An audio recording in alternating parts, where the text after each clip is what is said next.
بيضربوا. بس انت وانا بنعرف، نحن اولاد جنوب بنعرف اذا حصلت حرب بدها تكون المقاومه موجوده حتى جنوب الليطاني.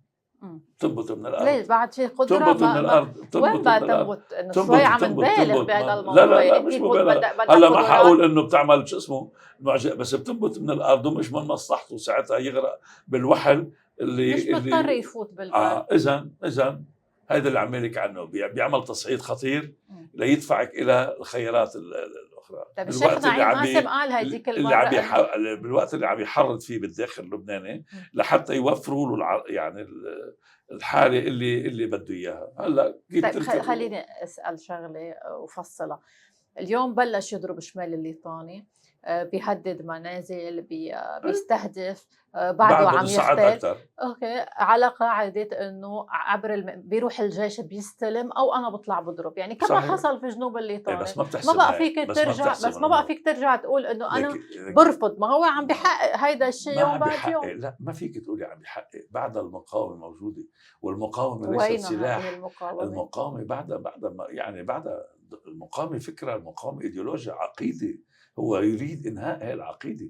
اليوم بسوريا شو بيتحدثوا الناس؟ اذا انت موجود وعندك هذه العقيده وساكت على الاحتلال والقتل اليومي، اوكي بعد يمكن ساكت. هلا ما بتقدر تعمل عمليه على وحده من النقاط المحتله. هلا اذا بتساليني رايي بيوجع ولا ما علق مع الناس؟ رايي بيوجع من اساسا. ما تخليني اخفض اعصابي. من الاساس لما قبلوا بهيدا الاتفاق الملتبس بهالطريقه وفي نص انجليزي ونص عربي وخليته الاسرائيلي يعربد مثل ما بده وقمتوا سلمتوا كل شيء، هيدي كانت جريمه. من الاساس لما قبلتوا وخليتوا مع الحكومه اللبنانيه اللي قبلت ورقه براك بدون اي تعديل، هيدي جريمه. من الاساس ان قبلتوا هلا تعيين مدني بدون اي ضمان لاي شيء، هيدي جريمه. التعاطي مع من تفضلي بعدم الرد كمان جريمه، حتى ولو شو ما كان الثمن. إذا بدنا نحكي مزبوط. لما بدي لأنه نحن بمعركة وماشي الحال. يمكن أنا في ظروف ما بعرف عند الشيخ نعيم قاسم بكلمته بخطابه الأخير أو ما قبل الأخير قال إنه لن نسكت طويلا.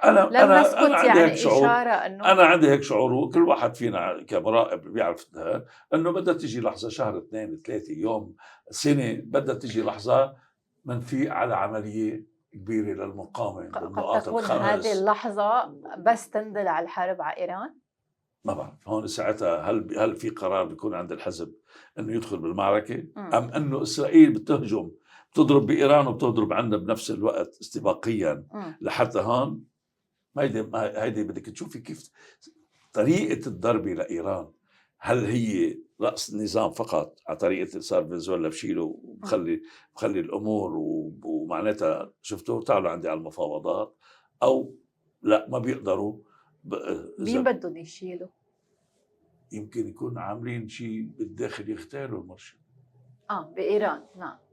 بلبنان هل سيكون هناك اغتيالات؟ طبعا نحن فيها.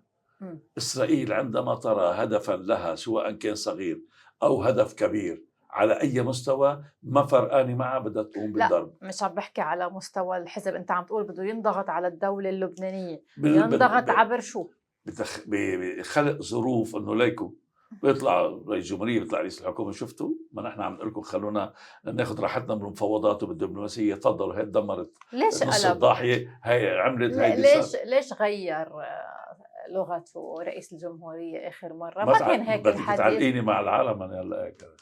أنت شو زي رئيس جمهورية على الآن هيك ليش هن ضمن أي مشروع؟ لا كان خطاب جوزيف عون مختلف. خلينا نكون صادقين. ما كنت أنا شايفه مختلف أبدا. ما كنت شايفه مختلف. ما كان في تقطيع وقت. حتى الحزب بيحكي عنه بإيجابية. حتى الرئيس بري بيحكي يفرقوا دايهم يصطفلوا ويغيروا. ما هن سكوتهم على كثير من القضايا وصل لهون. صار الأرنب بيعمل صحصوح للمقاومة للأسف يعني. بس يومتها ليش كان الحكم بلبنان إجا مطلوب منه ورقة رأس المقاومة بده ينفذها، وبعد شوي حيكونوا متشددين أكثر. ذكريني. طيب إذا منك قادر تحارب إسرائيل، منك قادر تعمل شيء بالداخل؟ بسلم راسه. شو بسلم راسه؟ شو يعني شو بيسلم؟ يعني قصدك سلم سلاحه مثلا؟ لا منك قادر توقف هذا المشهد السياسي؟ اسأليهم. يعني رئيس جمهورية ملتزم في تسليم رأس المقاومة، رئيس في تقاعس وفي وزير خارجية بيطلع بيقول مع حق إسرائيل إنها تضرب. في تقاعس أو ضعف أو تقاعس وعدم تماسك، أنا برأيي كمان، وتهاون بالثنائي. ليه يعني في خوف ولا شو؟ ما في غابة تحت حجة إنه عم نقطع وقت. لعبة حتى تأتي ظروف غيره. وصلنا لمرحلة للأسف إنك أنت مثل ما عم تتفضلي صاروا يخافوا من الداخل، يعني صاروا يخافوا من سمير جعجع. ما بعرف ليش من لحظة وقف القتال هن قدموا نفسهم على أنه هن مهزومين. هن ما مهزومين. اللي بينهزمش بالعسكر، بينهزم بالسياسة. اليوم إذا أنت حتى لو راح لك شهداء وراح سمعت السيد راح كله وأنت ضليتك على موقفك السياسي وما قدمت التنازل، أنت منتصرة. لأنه بالنهاية شو الهدف الإسرائيلي؟ شو الهدف حتى القوى المعادية؟ شو الهدف الأمريكاني؟ إلغاء المقاومة وعائدتها وسقفتها وكذا من هاي البيئة، وأخذ لبنان إلى مكان آخر تماما مثل سوريا. حدا بيحكي عن الاحتلال الإسرائيلي شيء؟ لا، بيحكوا على العلويين، بيحكوا على الروافد، نحن بني أمية بنروح ندبح بالأكراد، بنعمل اللي بدك إياه. أخذوا العقل على محل ثاني، بيرقصوا بالشوارع. شو هيدي لبت كنت تقول دايما انه راح يصير في عصيان بالشارع واسقاط الحكومه وين هون بده يصير؟ وين ايمتى؟ بعد فتره حتخلص بعد شوي. جاي الانتخابات. بتصير البيئه منا مرتاحه ابدا، حتى لا بعد بس هيدي البيئه اذا ما في حتى وراها لقيادات البيئه. انا بقول لك اكثر لقيادات البيئه منهم مرتاحين. صار اجت اللحظه اللي صار لازم يضربوا ايدهم على الطاوله وبغير هذا الاسلوب، بغير هذا الاسلوب. وبعدين بدي اقول للبعض، يعني معلش بقيادات الثنائي، وقعوكم المحللين بكمين. صرتوا ما عم تحكوا سياسي، عم تحكوا كالمحللين. انتوا اصحاب الموقف اللي بده يتحدد. انتوا بده يكون في عندكم مشروعكم. وين المشروع؟ هلا وين مشروعنا للمواجهه؟ غير انك انت بتقولي انا ما بديش سلم سلاح على راسه. هيك لازم، لانه ما في مثل ما بقول ابو اياد، ما تاخذيني، ما في حمار بيعطي سلاحه اثناء المفاوضات ولا بيندبح مثل ما ندبح الفلسطينيين ب 82. سلموا سلاحهم على فيليب ليش ما بيظهروا من الحكومه؟ ليش قاعدين بالحكومه؟ شو عم يعملوا؟ اساليهم. هاي المساومات وهاي الشغلات اللي عم بتتم وصلتهم هي لهون. القبول اساسا بكل هاي التركيبه واللي عم تحصل. ما في عمليات ابعاد من مناصب ومن هيك بشكل كتير كبير على حساب الثنائي. مش في مواقف بالاعلام وبغيرها وصلت لهي المرحله. شو في لهم هن بعد؟ هل في خطر على لبنان من سوريا؟ بضل الوضع قائم. ما بتعرفي الامريكاني شو مخطط اذا بكره بيقول له تعال هاي المنطقه. ما هو انجا يظبط وضعه في الداخل. ما هي المشكله مثل ما انك شايفه انت. بيجيبوا من هون ممكن يحطهم على الحدود يعني، ويكون يشغلك من فوق كمان عمليا يعني. شو هالامريكان يعني العظيم اللي مشغول عامل حرب على كل العالم. ما في حدا وجهه. ما في روسي انتهى يعني اليوم متآمر الروسي، والصيني له شغلاته الثانيه، وما في حدا بهذا العالم. اوروبا كمان شو اللي ممكن امراه عجوز تابعه للامريكان. شو اللي ممكن يقلب الصوره؟ يعني هيدا الجنون بيوقفوا. اذا هلا بعد جرينلاند بنصير امام عالم اخر. اذا بتحصل معجزه ربانيه وانه بصير في يعني اوروبا والولايات المتحده يوصلوا لمحل ويطلع الاوروبي يفيق على انه انا تحت قبضه الامريكاني الى متى وشو. بس هذا بده سنين يعني، مش هلا وبكره وبعد بكره. فبالتالي ما بعرف اذا ممكن. المشكله وين؟ انك انت بزمن ما بعد العولمه وبزمن سقوط الايديولوجيات وما بقى في معسكرات وغيره كل شيء. وكان بالاول حتى كان في منظمات ذات طابع هيك سياسي رؤيوي باوروبا يعني توقفي، كانت مناصره القضيه الفلسطينيه لقضايا التحرر بالعالم. هلا ما في زمن معولم مصلحة الفرد، وبتبلشي تكبري بتصيري حتى الدول مصلحتها ضمن شو اللي بتقدر تعطيه. اليوم أي حدا بأوروبا يدرك إذا ماكرون بده يطلع هلأ يزيد شوي ويوقف ضد الأمريكاني، بعد 5 دقائق تبدأ حركات بالشوارع، ثورات الملونة فجأة، والعناوين البراقة والفوضى والدنيا. بيعرفوا إنه بيهتز أي محل بأوروبا، بيهزوه بالسياسي، بيهزوه بالأمن. نفس القصة بعالمنا العربي. أي حدا مصر هي مش عارفة مصر إنه إسرائيل حتدق فيها خلال 2 3 سنين.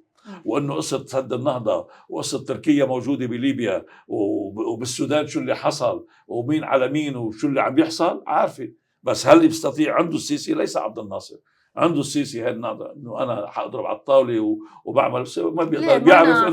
بيعرف انه ثاني يوم شو المزحه شو المزحه يا حي انتهت غزه.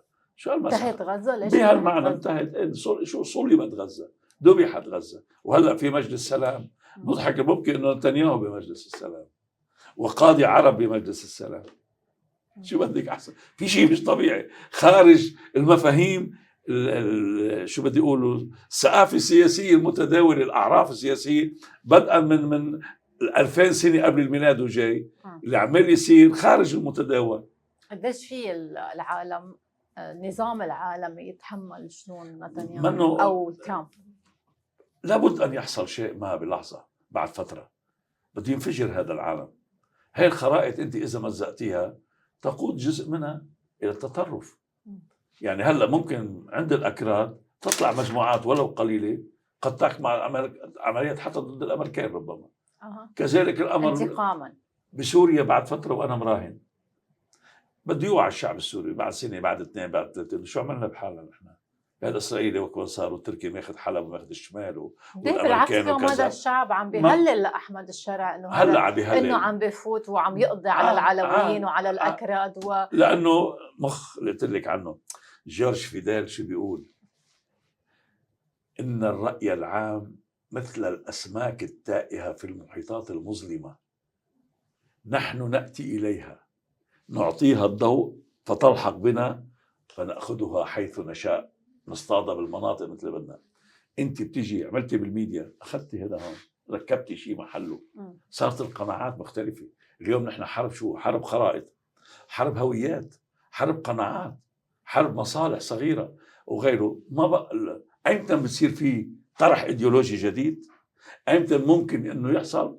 بده يحصل. يعني انت تتوقع انفجار بالمنطقه مش تسويه؟ ايه لا نحن هلا بعد نحن رايحين على الاحتدام رايحين على المواجهه رايحين على ضربه ايران رايحين ما بعد ايران سواء نجت ايران او اذا دبت الفوضى بايران حكما بالعراق ستدب الفوضى حكما بسوريا بده يكون كمان في شيء جديد وحكما الاسرائيلي بده يفرض علينا امر واقع هون. قد ياخذنا ايران من الضربه شو بيصير في معادلات.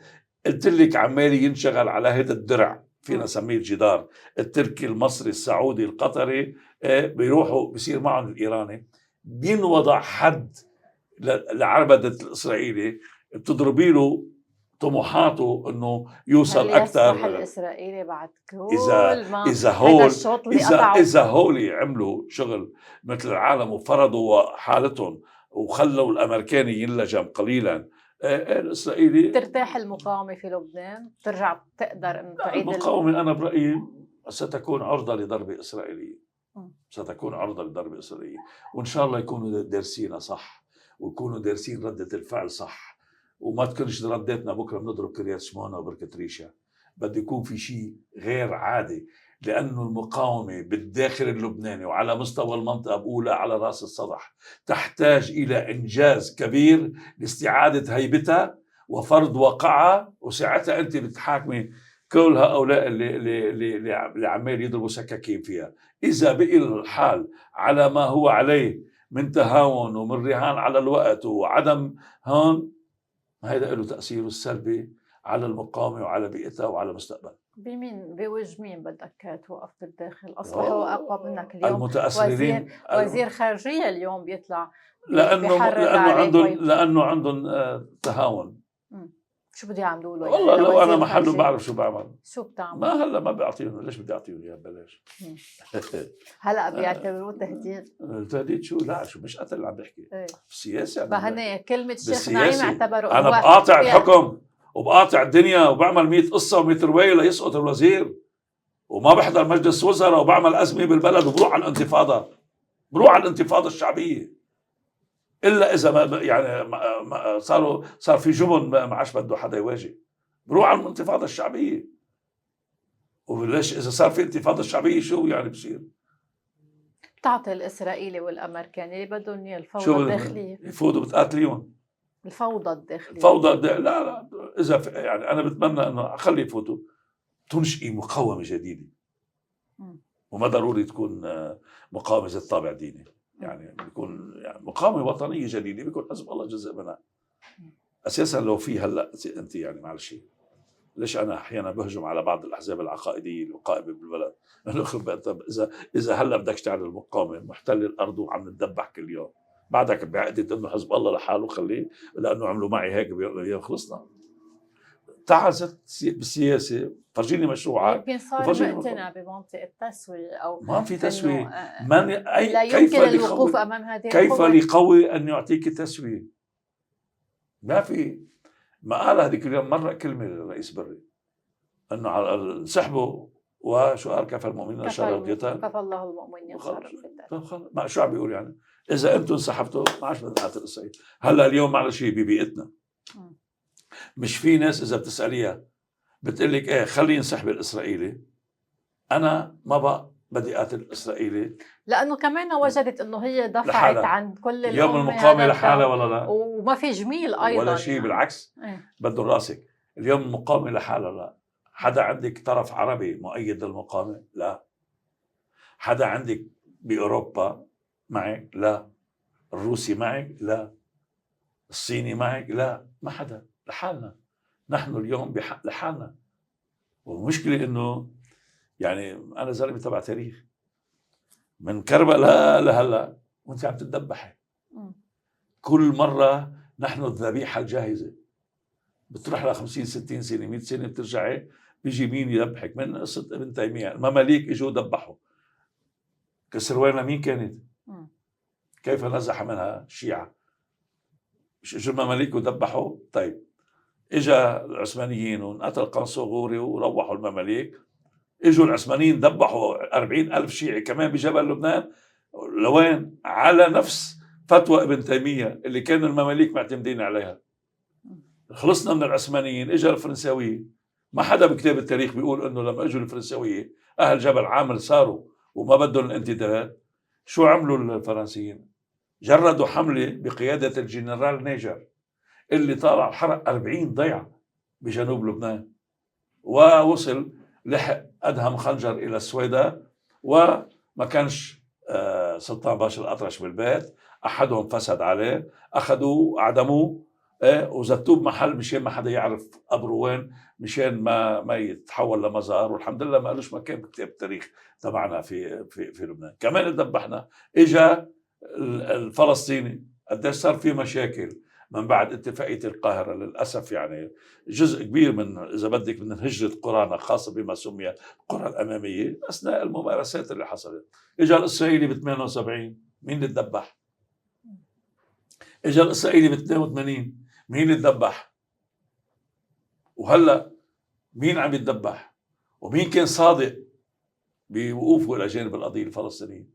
جزء ما أنا بتناقش أنا وكتار عن قصة الحرب الإسناد، أنه ليش السيد أخذ، كان موقف أخلاقي عروبي حقيقي صافي، ما قدرش يتحمل السيد أنه أنا أشوف العبد أبوها فات بالمعركة واللي اندفع ثمنها فيما بعد. فبالتالي أنت الذبيحة هلا تجي لحظة هلا نقدر نزمط منها بشكل، نتمنى هذا الأمر وكأنه قدر. يعني مثل ما عم تقول دايما بيجي متغيرات، واصحاب الحق هن دايما بينتصروا. لابد هناك حركه للتاريخ، هناك حركه للتاريخ، وما بيضل الوضع على ما هو عليه. هلا سنه 2 3 العربده الامريكيه بصير اقوى، الاسرائيلي اكثر، غيره. سيخرج حدا، ما بانتظار جودو، يخرج جمال عبد الناصر اخر، ربما تخرج عقيده جديده، ايديولوجيا جديده. شو مشكله العالم اليوم؟ ليش العالم عم ينهار؟ ما بقى في ايديولوجيات، قشرت ايديولوجيا. رحنا قلت لك ما بعد العولمه ما بقى في ايديولوجيا. بالاول كان في معسكرين، في ماركسيه والاشتراكيه بكل ما تعنيه ورؤيتها الاقتصاديه والثقافيه والمجتمعيه، وكان في النظام الراسمالي. اليوم ما بقى في يعني ما فيش. بمين بدك تعجبي اليوم انت؟ حتى اذا بدك للمضبوط يعني ما بقى عندك رمز. يعني بالاول كنا بتبلشي من لومامبا بالكونغو اللي عدم تشومبي لتلحقي وين بعد الرموز كلها تبعيتها. اليوم مين في؟